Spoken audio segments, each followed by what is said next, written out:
जय श्रीमन नारायण। ए पर जे टिप्पणी हम करे जा रहल बा रामानुजदास श्रीमान गट्टू वेणुगोपाल स्वामी जी के द्वारा दिहल गयल बा। अध्याय 2 सांख्योग श्लोक 13। देहिनोऽस्मिन् यथा देहे कौमारं यौवनं जरा तथा देहान्तरप्राप्तिः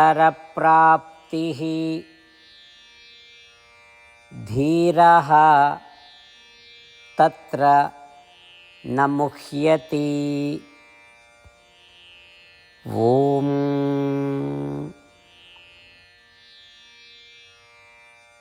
भगवान श्री कृष्ण अर्जुन के सिखावत रहले कि अर्जुन हमनी के अभी देहा या शरीर में वास करत बानी। इस शरीर में घुसे की शुरुआत में शरीर बाल अवस्था में रहे, फिर तनी बढ़ला के बाद तेज जवानी की अवस्था में आ जाला, फिर कुछ और ही बढ़ला के बाद शरीर के बुढ़ापा की हालत हो जाला। ये सब बदलाव शरीर में होखेला।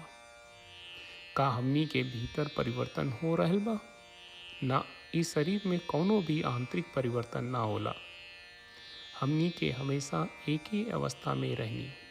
हालांकि हमनी के जौना शरीर में रहत बानी उ लगातार बदलत रहेला। हमनी के देख सकनी कि हमनी के शरीर बदल रहल बा, लेकिन हमनी के ऐसा ना होखे देवे खातिर कुछो करे में असमर्थ बानी। हमनी के शरीर में भी होखे वाला ये बदलाव से हमनी के कौनो असर न पड़ेला। अर्जुन, जैसे जैसे हमनी के जीवन के चरण से गुजरत बानी शरीर बदल जाला। हमनी के ओ बदलावन के दुख ना होला।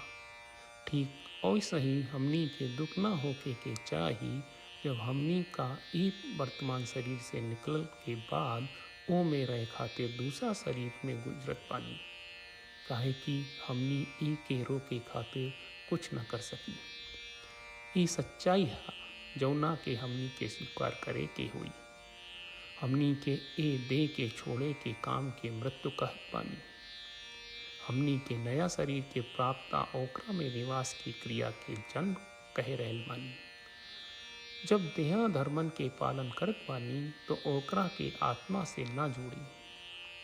अर्जुन, जो बुद्धिमान होला और जेकरा ई दृढ़ विश्वास आ ज्ञान होला कि शरीर और आत्मा अलग अलग होला और शरीर में बदलाव के आत्मा पर कौनो असर न पड़े, उ लोग जानत बा कि आत्मा स्थायी होला और ओकरा के नाश न कहल जा सके। बुद्धिमान व्यक्ति आत्मा के बारे में और जब उ वर्तमान शरीर से दूर हो जाला कोई दुख न करेला।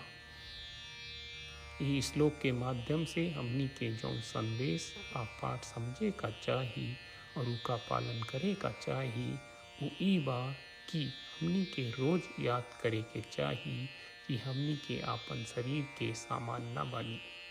हमनी के जौन देह मिलल बा उ हमनी के वाहन बा। जब ई गाड़ी स्वस्थ और अच्छी स्थिति में होके तभी हमनी के अपना मंजिल तक पहुँचे के मौका मिलेला। हमनी के मंजिल का बा? हमनी के मंजिल वे है जौना में शांतपूर्ण सुख के अंतहीन अवस्था होखेला। आनंद के ई अंतहीन अवस्था के केवल भगवान श्रीमन नारायण दे सकेला। ता आई सभे तुरते श्रीमन नारायण के शरण लेई। हमनी के सब केहू अपना वाहन ई शरीर के उपयोग करी जा और श्रीमन नारायण की सेवा के अभ्यास करी जा। श्रीमद् भगवत गीता का पूरा सार श्री कृष्ण परमात्मा ने अध्याय 18वें के श्लोक 65 से 70 में 8 काम करे खातिर दिले बाड़े। श्री कृष्ण कहले, हम ओ लोगन से प्रेम करनी जो लोग इन 8 बातन के मान तारे। हम ओ भक्तन के हर तरह से रक्षा करब। श्री कृष्ण परमात्मा के द्वारा बोलल गईल संपूर्ण भगवत गीता सुनला के बाद अर्जुन कहले, करिष्ये वचनम त्वा, जेके मतलब बा कृष्ण मैं वही करब जौन आप कही। यही कारण बा श्री कृष्ण अर्जुन के हर तरह के सफलता आ विजय प्रदान करेले आई परमात्मा के आपन व्रत देई कि हमनी के ये 8 गौ कर्म के पालन करी जा। ई वचन परमात्मा के देवे से बड़न कौनो पूजा तपस्या यज्ञ नहीं। हम 8 प्रण कहब जौन हमनी के करे के चाहिए। आप सब कृपया इन्हन के आपन दिमाग और दिल में सोची। श्री कृष्ण के आपन वचन देवे के ई तरीका में हमनी सबकी कल्पना करे के चाहिए कि श्री कृष्ण का चेहरा खुशी से चमकत बा और खुशी के एहसास करत बा। जय श्रीमन नारायण। यहाँ हमनी के 8 वादा बा। हमनी के पहला वादा, हे श्रीमन नारायण, आपका निर्देश के मुताबिक हम हमेशा तोहार ध्यान करब और तोहार बारे में सोचब। हमनी के दूसर वादा, हे श्रीमन नारायण, आपका सलाह का अनुसार हम हमेशा आपका भक्त रहब। हमनी के तीसर वादा, हे श्रीमन नारायण, हम आपन सब काम तोहरा सेवा के रूप में और तोहरा संतुष्टि खातिर करब। हमनी के चौथा वादा, हे श्रीमन नारायण, जैस की आप माने के कहले रहलू, हमरा बहुत विश्वास बा कि हम आपके होई और हम हमेशा आपन दोनों हाथ जोड़ के आपके नमस्कार करब और आपकी पूजा करब। हमनी के पांचवा वादा, हे श्रीमन नारायण, हमरा के तोरा बात माम एकम शरणम ब्रज 1866 याद कहले, जहाँ आप हमरा के आपन का अर्पित करे का कहा। श्रीमन नारायण, मैं हमेशा तोहरे शरण में रहब। हमनी के छठवां वादा, हे श्रीमन नारायण, हमरा के तोहरा बात माँ सुचहा 1866 याद कहले कि आप हमनी के शोक ना करे का आश्वासन दे रहे बड़े, हम अब और शोक ना करब। हमनी के सातवां वादा, हे श्रीमन नारायण, आपने हमरा खातिर श्रीमद् भगवत गीता के वितरण करके हम सबके कृपा कहले और आशीर्वाद दहले बा। हम वादा करत बानी कि रोजाना कम से कम 1 श्लोक पढ़ब या सुनब। हमनी के 8वां वादा, हे श्रीमन नारायण, आप गीता के पूरा मानवता तक ले गयलू। हम गीता में आपके दिव्य वचन के उन भक्तन तक पहुँचावे के प्रयास करब जे गीता से अपरिचित बा। हे श्रीमन नारायण, हम उई करब जौन तू करे का कहब। हम ऐसन व्यवहार करब जैसन आप चाहत बानी और हम खाली आपका खातिर काम करब। श्रीमन नारायण के रोज आपन वचन देहल कि हम ओइस करब जैस आप कहत बानी, ई अपने आप में बड़न पूजा बा। श्रीमन नारायण, करशे वचनम त्वा। श्रीमन नारायण, हम तोरे निर्देश के मुताबिक काम करब। सर्वम श्री कृष्ण अर्पणम अस्तु। जय श्रीमन नारायण। देहिनोऽस्मिन् यथा देहे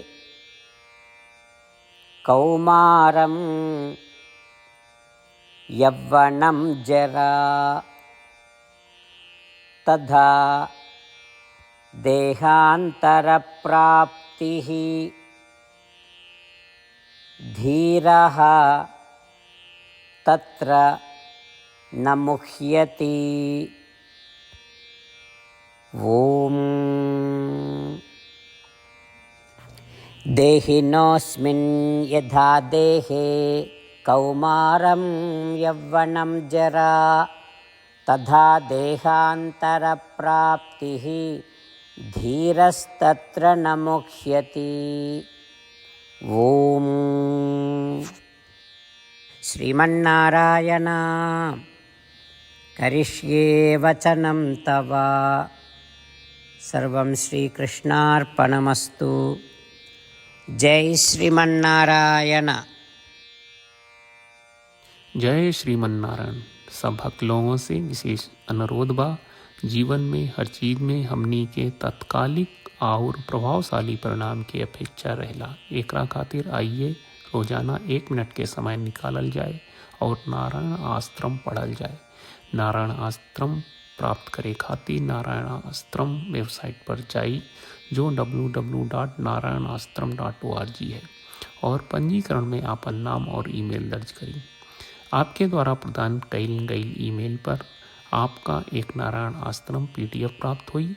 PDF में एक रामायण श्लोक, एक गीता श्लोक और एक विष्णु नामम बा।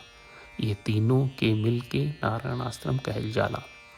हर व्यक्ति के ये श्लोक के अलग अलग संयोजन मिलेला। जब हर कोई 24,000 भक्तन के साथ रोजाना आपन नारायण आश्रम पढ़त आ सुनत बा, ता हर दिन संपूर्ण रामायण का 1 दौर, श्रीमद् भगवत गीता पारायण के 33 दौर और श्री विष्णु सहस्त्रनाम स्तोत्र पारायण के 24 दौर प्रतिदिन पूरा होएला। ई एक बहुत ही उल्लेखनीय और विलक्षण परिणाम बा जौन हर एक दिन ऐस करे से निकलेला। ई कारण बा कि आप और आपके परिवार के सदस्य तुरते जाके आपन नारायण आश्रम प्राप्त करी। जय श्रीमन नारायण।